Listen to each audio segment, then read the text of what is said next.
So, ta-da, we're doing this. Okay, so this is preparing for a job interview. And so I talked a little bit about what we're going to cover. Understanding what an interview is. I mean, we meet people all the time, but there's something special and extra nerve-wracking and scary about an interview. So we'll specifically talk about that. There are different types of interview questions. There's situational, behavioral, but there's also sort of like those general introduction questions that they tend to ask at the beginning of an interview.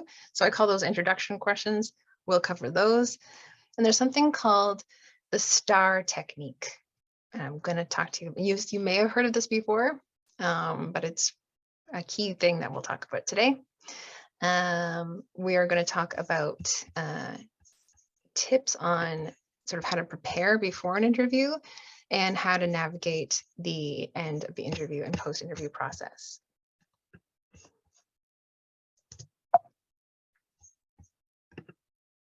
Okay, so what is an interview? So an interview is a meeting of people generally for a position that you're applying to. It is usually face-to-face or mediated face-to-face through technology. There are so many different kinds of interviews also. There are interviews where it's just you and another person. There's interviews where it's you and like 4 other people. There's interviews where you have to record yourself answering the question and then you send it to the folks hiring you. There's just so many. We're going to talk about sort of a basic, classic, typical one-on-one or one on a few people interview today. It's really all about building connection and building relationship.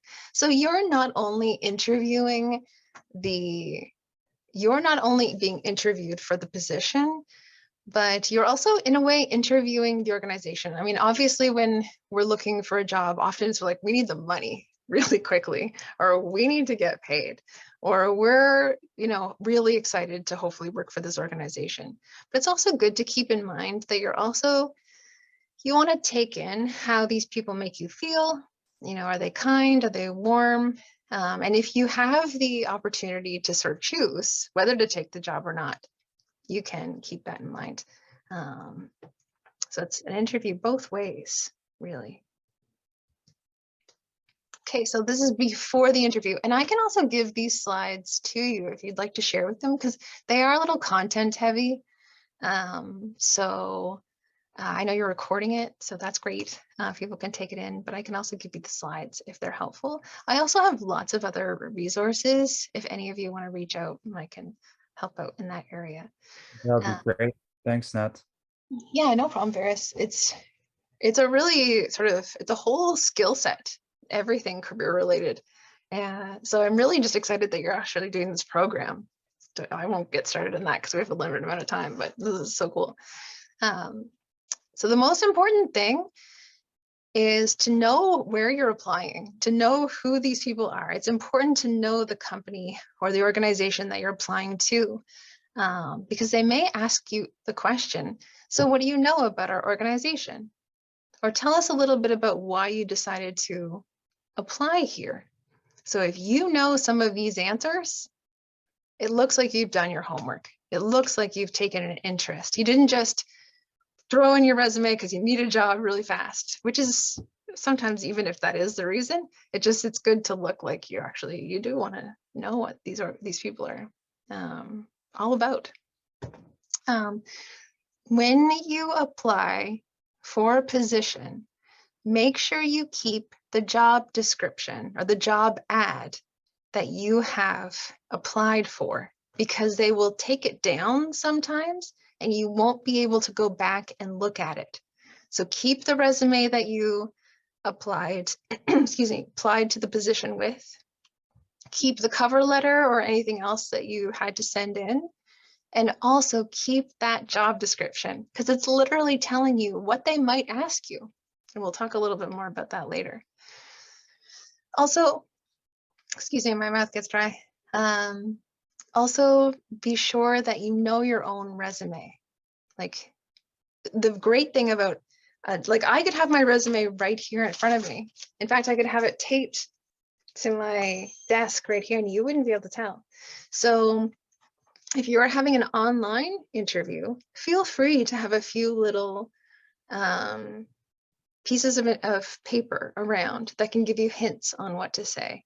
I always recommend folks not read word for word a response, because it will look just like you're reading. You're like, well, I have 4 years experience in customer service and I really enjoy working with people.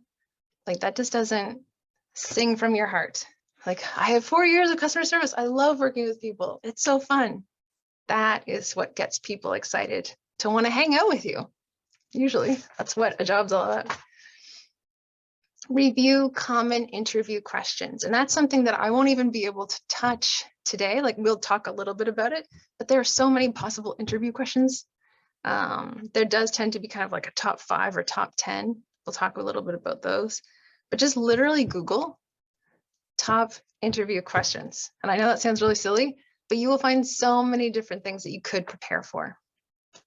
So, and you can also focus on, like, if you're applying for customer service, top 10 customer service interview questions.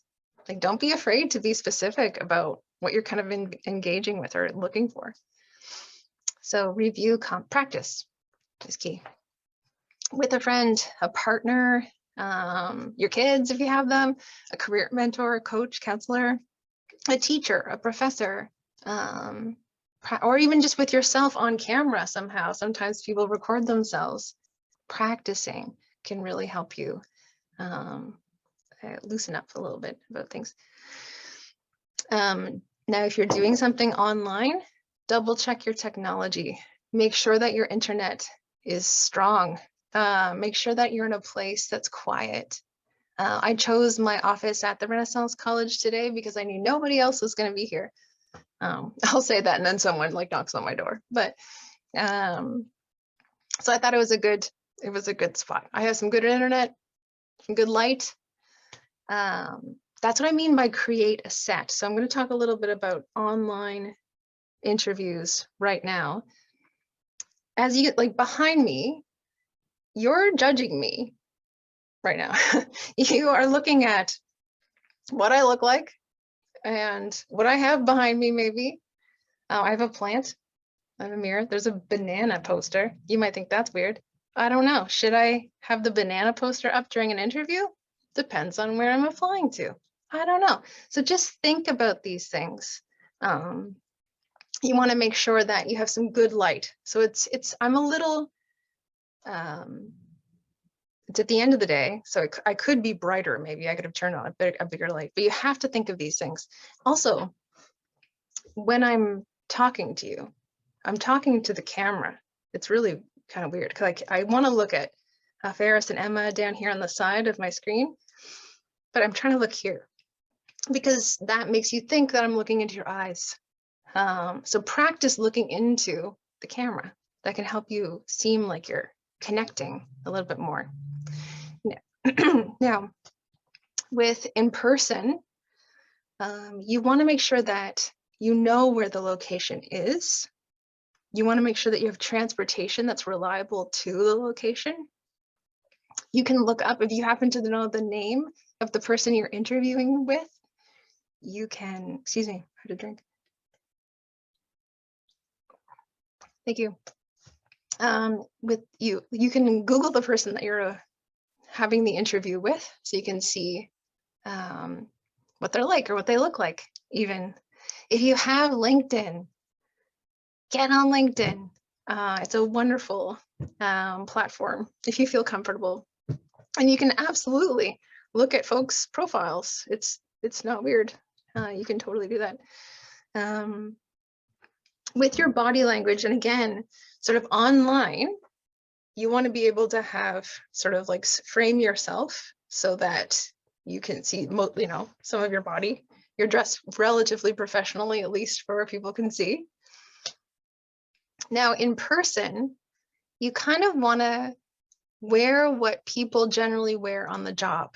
Now, if they're wearing a uniform, you can't really do that, but you want to maybe, if they're more casual, pants and a shirt that's clean.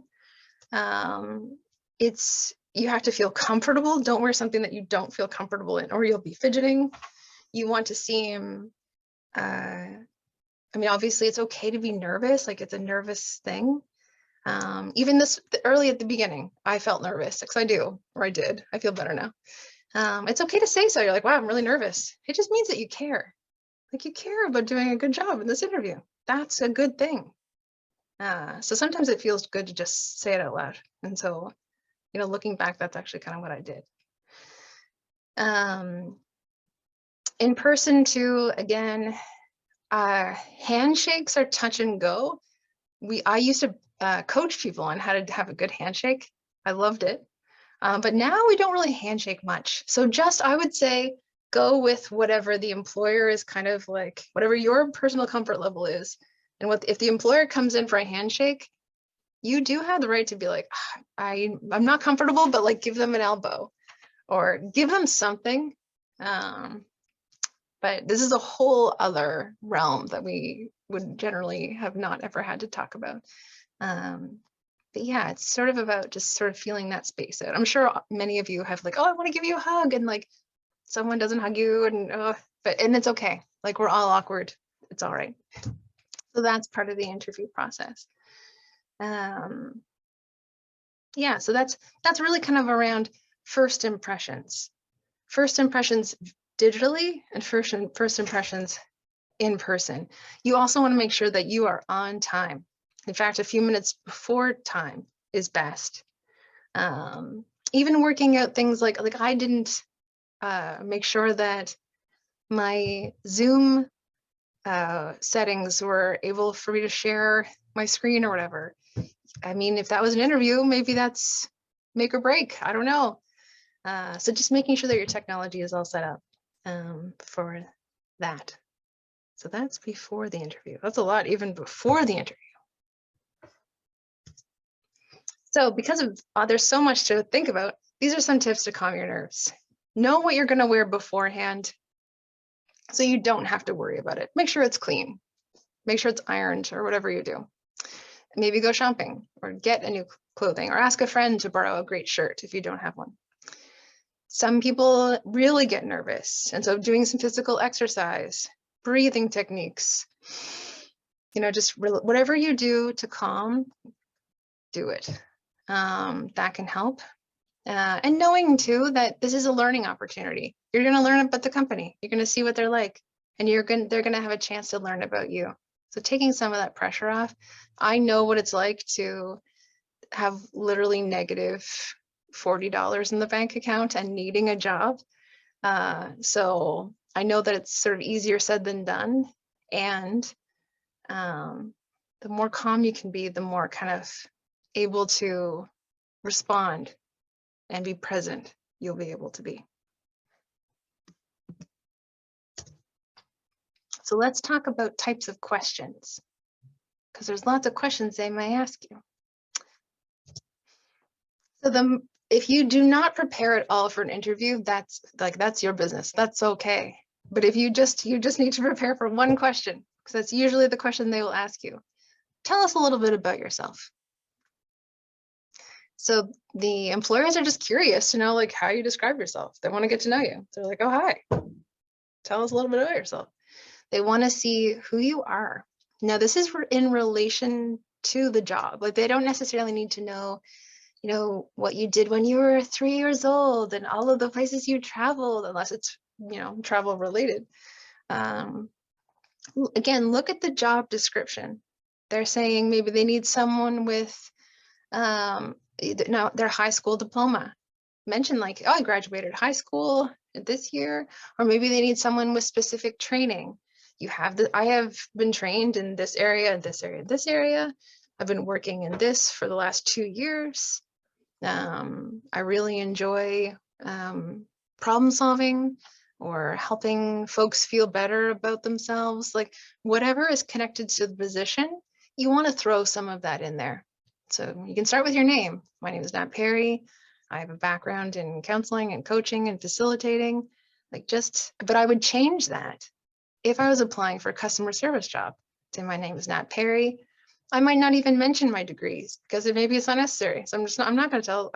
So I don't need to tell them. So I'll say, my name is Nat Perry. I have worked in customer service for over 8 years in multiple fields, including hotel sales. Like you can just, that's okay. Like, you can cater how you talk about yourself to the job if you like, if you want. So sometimes people get a little nervous, like that throws them off immediately. Someone says, tell me a little bit about yourself. And the person's like, I don't know what to say. Just make sure you practice that one or you'll look like that. Pikachu. Okay. So other common interview questions that are important. So how come you're interested in this job? Like sometimes they'll say it quite abruptly, like, why did you apply here? Or why should we hire you? That's a really intense question. Or why are you interested in our company? What drew you to this position? So again, that's where you learning about the job is fantastic. You're like, oh, well, I see that one of your values as an organization is putting people first, and that directly aligns with my values. You go to their website, check out their social media. Maybe their mission statement is something that you believe in. So again, that's sort of something to consider.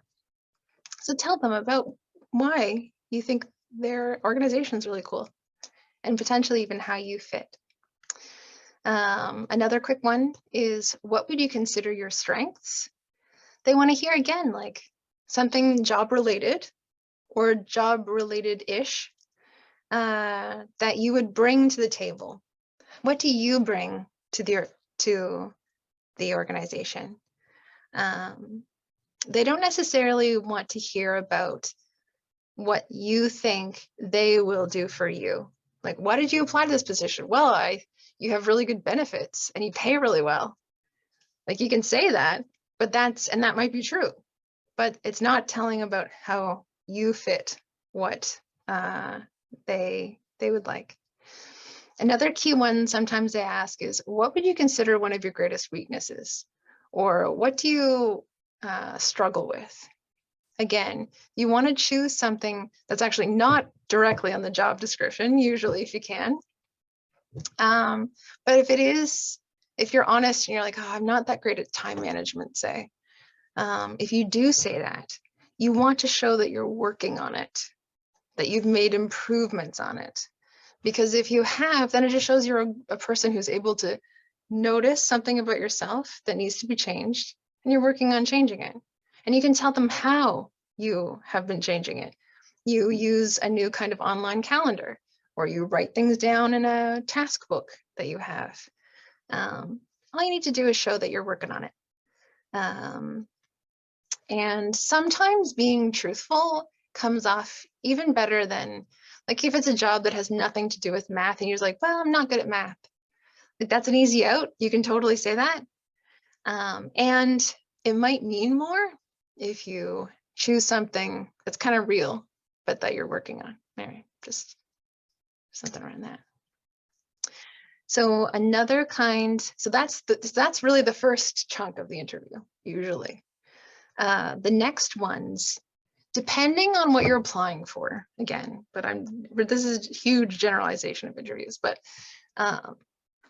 they want to see if you know how to do the things that they have put in the job description. So they're like, we need someone who's really good at problem solving. So they're going to literally ask you, well, tell us about a time when you've done some problem solving, or tell us about a time when you've had to lead a team. And you're like, what? Oh no. So that's, again, why the job description is the key. And really, they want to hear about us. They want to hear a story. Like, they don't want to just hear, well, when I was in high school, I worked on a team. And that's your answer. You want to give them more. You have the opportunity, tell them some things. So what we do is sort of tell a story that shows that you've prepared for the question. That can help, because again, it shows how much you care. It can show how well you know yourself and your background. It can show a little bit of confidence too. If you're like, yeah, I can tell you a story about when I worked at this location or that location. And even if you don't have any work background, that's okay. If you volunteered, or if you did something in a class. Like there's lots of ways that you can maneuver around that. Telling a story can also give them an opportunity to see how you think, or like how you respond to things in depth, what kind of coworker you'll be, even just the way you tell your stories. And also too, if you tell them a story about your behavior from the past, they sort of assume that you'd behave that way again. So if they ask, tell us about a time when you've had to deal with a conflict with a customer. And if you tell them, well, I threw a glass of water at their face because they were awful, then they might be like, wow, this person has anger problems and we don't want that in our company. But if you say, well, I remained calm. It happened when I was working at McDonald's, say. I was sort of managing the front at the time, and I listened to what their problems were. It sounds like they only had 5 chicken McNuggets instead of 6. And so I worked really hard at correcting their order, and I apologized. And the customer was really happy at the end because they felt like I listened to them and I solved their issue. So that's a bit of a story. Even if you said, well, I gave them an extra nugget, like that's not, like that's true, but you could have given them so much more, and it's okay for you to take that space. So how on earth do you remember how to tell a story about things? Well, you can think of it a beginning, middle, and end, but you can also do something called the STAR technique or STAR method. So it's what situation you were in. So I was working at McDonald's, the task, I was the manager, and there was an angry customer. The action, I need to help them solve their problem with not having an extra nugget. And the result was they actually were satisfied at the end. So if you can remember, I sometimes use fingers, like if you're sitting there, the situation, task, action, result, there has to be 4 parts. Often people forget the result. They forget to say, and it was great at the end, or, and the customer was still a little agitated, but I gave them a $5 off coupon, or like, don't forget the end of the story. And again, practice these stories. I have a worksheet I could actually forward you too. If we had so much more time, we could talk interviews for like a week solid, but we were not. So we could practice these Sunday. So this is just another sort of visualization again. I'll send these slides to you. The situation, task, the action, and the result. Approximately how long each should take. Like you don't want to go on about, well, I was working at McDonald's. It was the McDonald's on Prospect Street. It's my favorite McDonald's. It's kind of ugly looking in the wintertime. It's really beautiful the way the cherry tree up front blossoms. Like you don't go on about the situation too long. That's kind of, you can go into actions and then the result a little bit. So I wanted, okay, just gonna, does anyone have any questions at this point? Like a little brief. I feel like I've been talking like nonstop because I will keep talking. Okay, I'm gonna keep talking. Okay, we're doing good, I think. All right, so this is again a job description. I just chose a line cook because it's just like something that I found on the internet. So using this, we can go through it and pick out the key skills they need for the position. You can take a highlighter or a pen or use the internet or your iPad or whatever you want to use. So this job description, they need good communication skills. They need reading and communication, organization, team player. You can use this actually in creating a resume, but that's not what we're talking about today. But it's really, really key for interview skills.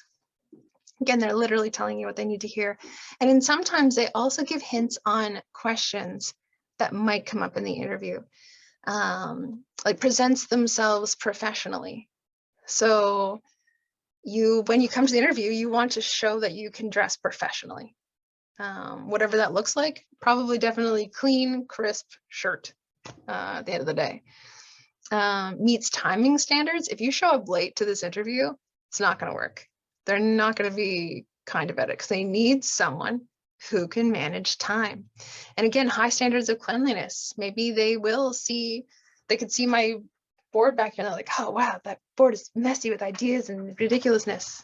It's too disorganized. So you just want to use the job description as a hint.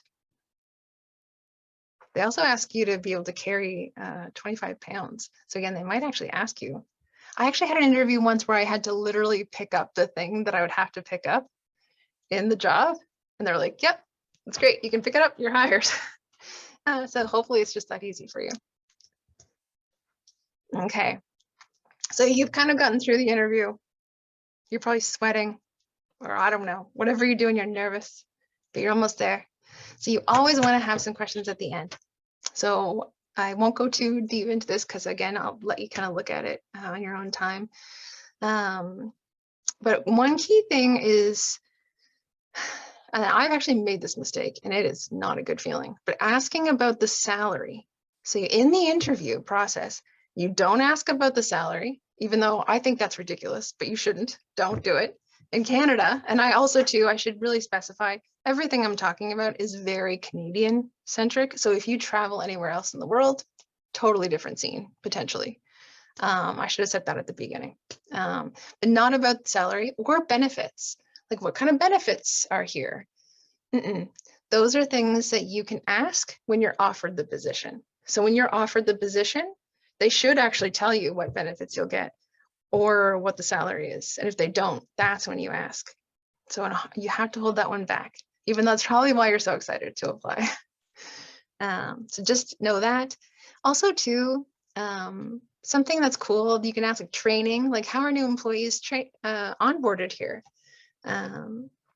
Something about culture, like you could ask them, like, what do you like working about here? What's your favorite thing that you like working about here? Like working, I'm not saying that correctly, but you know what I mean. So engaging with them, again, building more relationship. So these are some ideas that you can use. A key thing that can happen, and have you talked about resume creation yet? Yeah, okay, cool. So sometimes you can have your references on your resume and sometimes you don't. It depends on what you've chosen. So if you haven't already sent in your references, this is when they will ask you. They're like, oh, hey, we would like your references. So in this case, it's important to make sure that your references know that they might be contacted to be a reference. I have been contacted to be a reference before, and I didn't remember the person's name. And it wasn't until like 2 minutes in oh, right, Vanessa, okay, here we go. And I had to hide that. And I could have spent those 2 minutes talking like amazing things about this Vanessa. And then before I had to actually be like, okay, so this person worked at what organization? So, but if Vanessa had reached out, of course I remember Vanessa. That's not her real name, but it's a real story. So remind your references about you, and you can send them the job description. You can send them your resume so that they can say how amazing you are. Always make sure to ask if the reference will be a good reference for you or a strong reference. Because sometimes people will be a reference, but they're not going to say the best things about you, and you want someone to speak highly of you. So that's that. And bring a copy, even if you did send it in with your resume, bring your resume. If you're in a physical interview, bring your resume and references to the interview with you, just in case. And if it's a virtual interview like this, you want to have it in paper, your resume if you want, to the side, just for confidence and notes, but have it available digitally so that you can send them an email right after you're done the interview, because it looks really, really good if you can do that. And also too, an important thing to do is just sort of give yourself a minute and like, wow, that was intense. Whew, interviews. Some of you may actually love interviews and you don't get stressed, but most people actually are stressed out by them. So review your performance. I always recommend folks, not some workplaces it's not appropriate, but anything, especially in office or where you've been email communication has been happening with the employer, send them a thank you email. It doesn't have to be very long. It can just be like, hi there.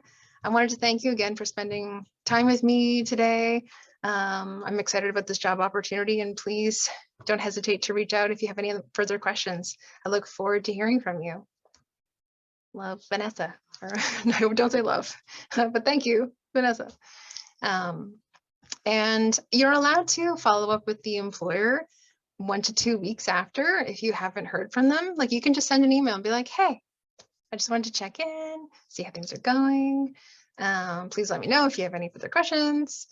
It just shows that you're interested, but I wouldn't do it too quickly. So there's a sweet spot in there. Definitely ask in the job interview if you're interested. Ask when the committee or the hiring manager is hoping to have a decision. So that's important too. You can also ask for feedback if you didn't get the job. So you can ask, you can say in an email or the phone, was there anything that you'd recommend that I work on just for future opportunities? They may never respond to you ever. And at least you tried. I've tried this, and at one point it felt actually kind of good because the person who got the job had been volunteering there for 5 years, because I thought the interview went really well. But I mean, are they going to hire a new person or someone who's been volunteering there for 5 years? Probably the volunteer.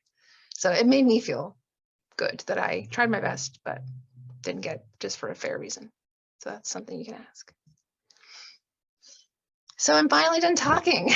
In summary, interviews can feel scary. So it's normal if you do feel a little nervous about them, because a lot can be on the line. Like sometimes it's just like, you need the money, or you need to get out of your house, or you want that experience.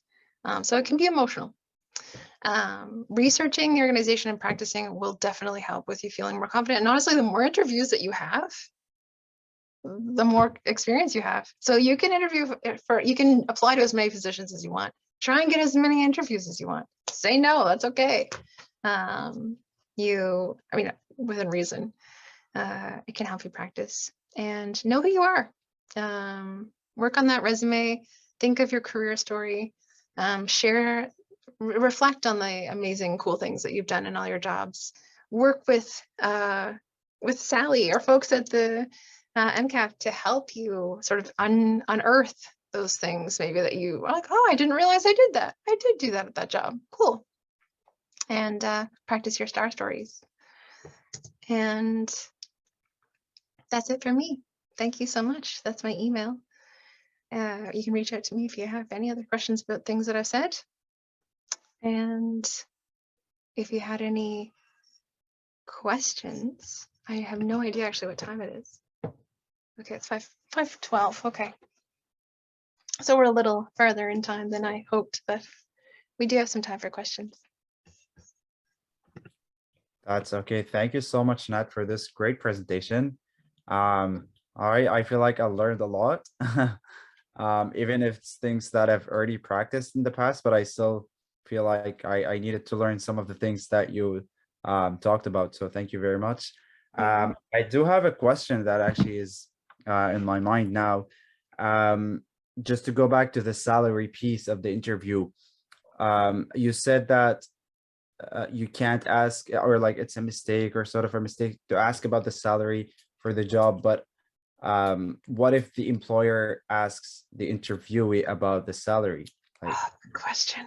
Does like $15 an hour work for you? Do you want more? Do you want less? You know what I mean? So what should the interview answer in this situation? That's a great question, and that's a hard one.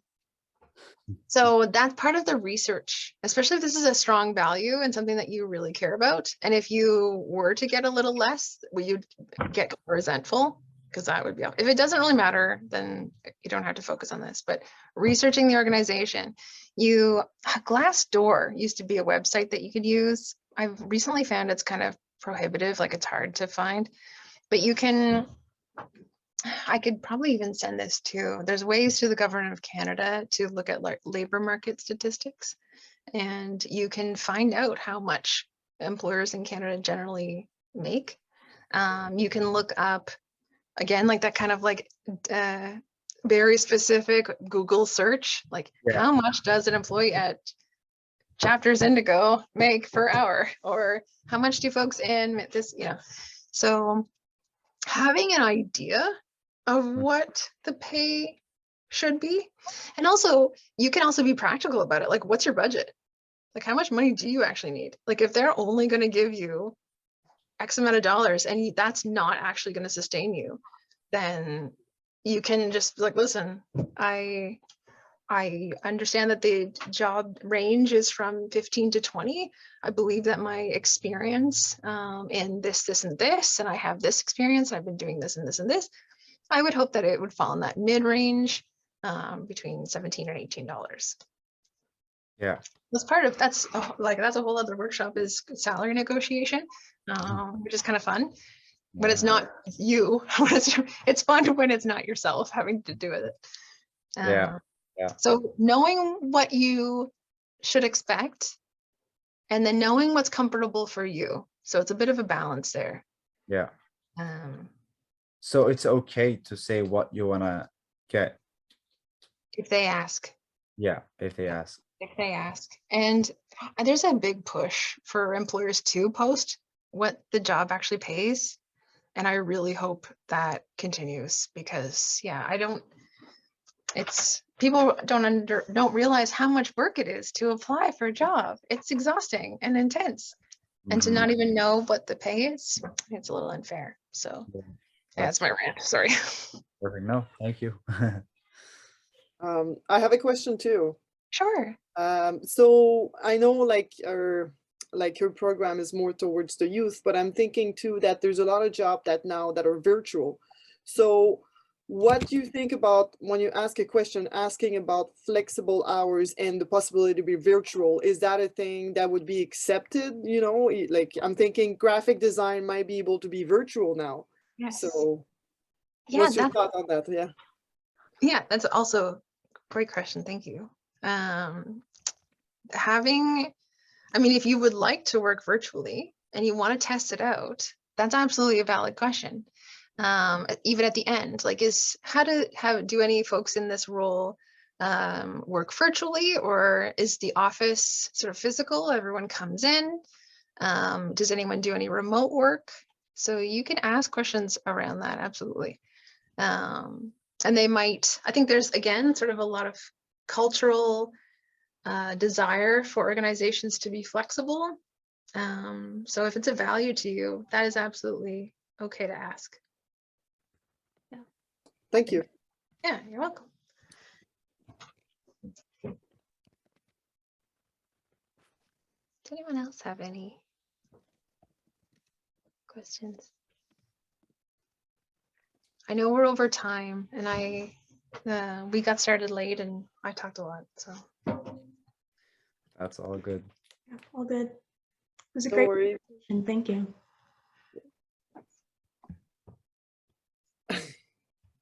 Thanks. Thanks, Sebastian. Do you have any funny story or like anecdote that you would like to share with us, like interview-wise? Oh, wow. Gosh. I've had a lot of jobs. I counted once, and volunteering and jobs, I've had over 30 jobs, and I am only 41. So that's what? How's that even possible? But I would work a lot of part-time jobs at the same time. So I just thought it was funny. Yeah, it was a winery and a brewery where you had to lift 25 pounds, and they were like, lift this wine kit. And I was like, okay. And they're like, yeah, it's great. You're hired. So that's one. I've skipped interviews before because I got so nervous. I had an interview. Actually, I had an interview at Starbucks once, and I went to another Starbucks and hid and just sat there because I was like, I was scared. So I would generally, obviously we all have anxieties and things, I would generally recommend, even if you're don't even want the job, I would still recommend you actually go to the interview just to try it out. Don't do what I did. Once I interviewed for a job and when it was for a travel agency, but when I showed up, this is in Vancouver. It looked like it wasn't actually a travel agency. And I think it was something else, but I'm not sure, but it looked illegal. It was like in a weird dark warehouse. Anyway. Wow. Good thing you didn't get the job. I didn't. Yes, no, I should have. See, I didn't finish the story. Classic. I didn't do the result. So the result was no, I didn't get the job. And I was very happy I didn't get the job because it looked scary. Yeah. Anyway. Well, Okay. thank you for sharing. Yeah, thank you. Thank you for asking. I could go on forever. So yeah, if you have any other questions, of course, reach out to any of your contacts. Absolutely, in your world. And also, yeah, if anyone has any questions, you can reach out to me too if you want. Thank you. Thank you All so much. right. Thanks so much. And I'll send the presentation to you so that you can share it if